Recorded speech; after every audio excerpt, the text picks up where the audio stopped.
instance, I found out that in Barcelona, there is a municipal swimming pool, and it decided to keep track of who has paid to use the pool this year by their national ID cards.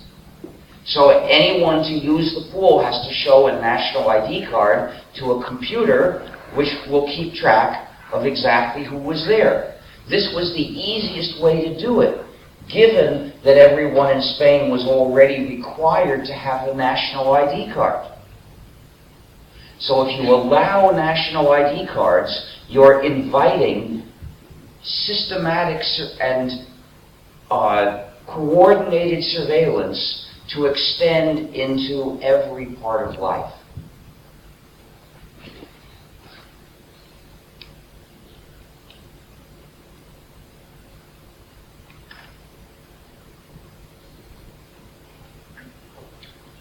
The next threat to our freedom in a digital society is censorship.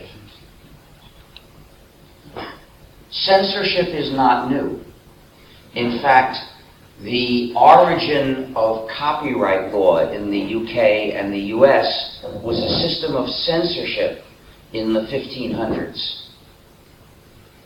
But digital technology makes censorship easy to apply to all communication.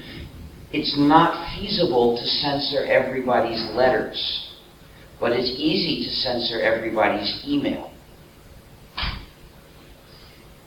So we now find that supposedly free countries like France are imposing censorship on internet access. Australia is considering censorship. It's considering filtering access to foreign websites. But Australia already has a system of censorship applied to links. Thus, for instance, Electronic Frontier Australia posted a link to a foreign political website and was ordered to remove that link on pain of a fine of $11,000 a day.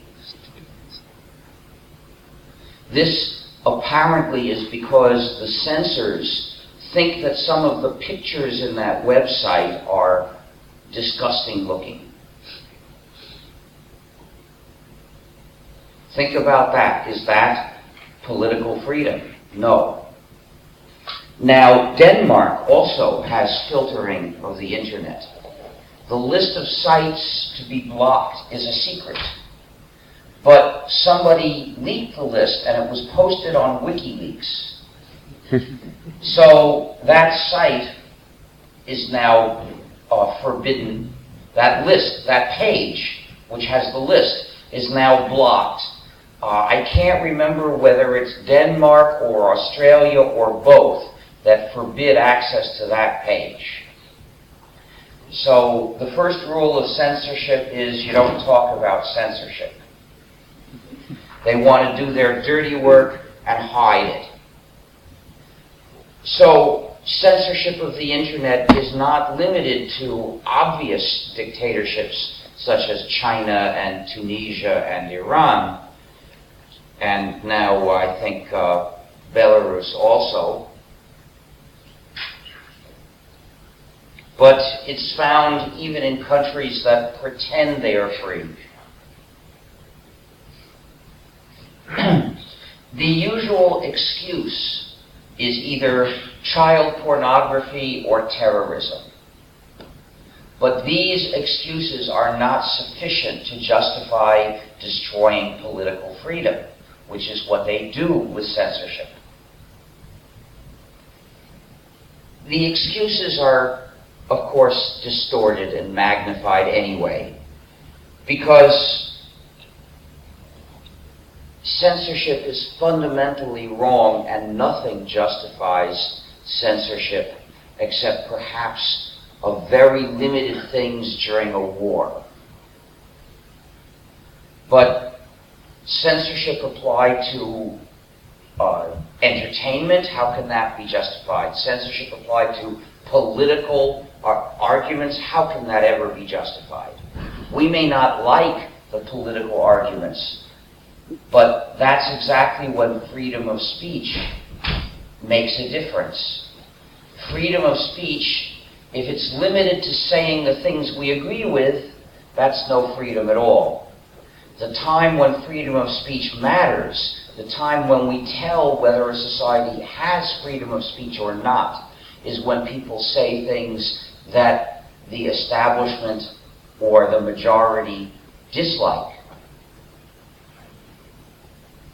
So if we believe in freedom of speech, we have to defend the freedom to say things we disagree with. That political website I told you about is an anti-abortion website. I disagree with it totally, but I respect their right to make their arguments. And Australia has to respect that right also. Very often, so-called child pornography, I say so-called because often the people involved are not really children by the usual criterion.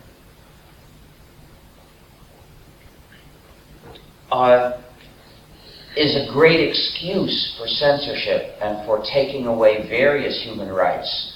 And someone from IFIP, which is an international organization of record companies, said at a meeting, "We love child pornography because that gives us an excuse to censor the network. And once the censorship is in place, we can take advantage of it for our own purposes." So they recognize that it's an excuse.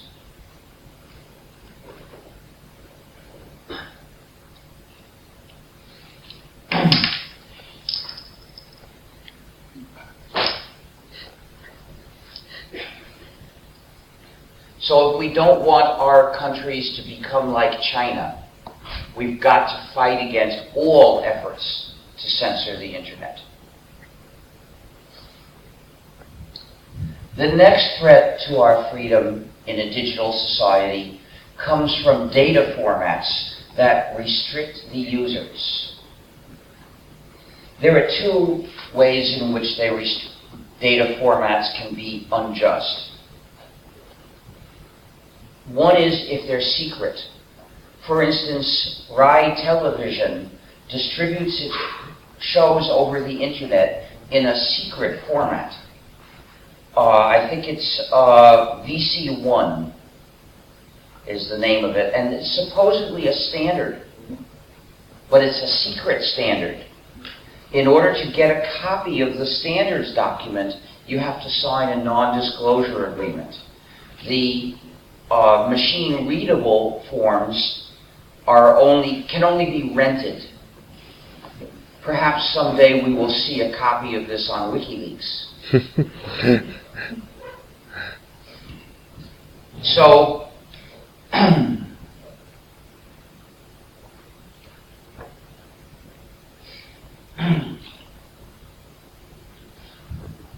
so obviously this is an attack on the freedom of at least everyone in Italy. And to the extent that someone might legitimately view these programs elsewhere, it's an attack on the freedom of everyone who uses the internet. And it would be good to organize a campaign to pressure Rai to stop using that format and use a documented format instead.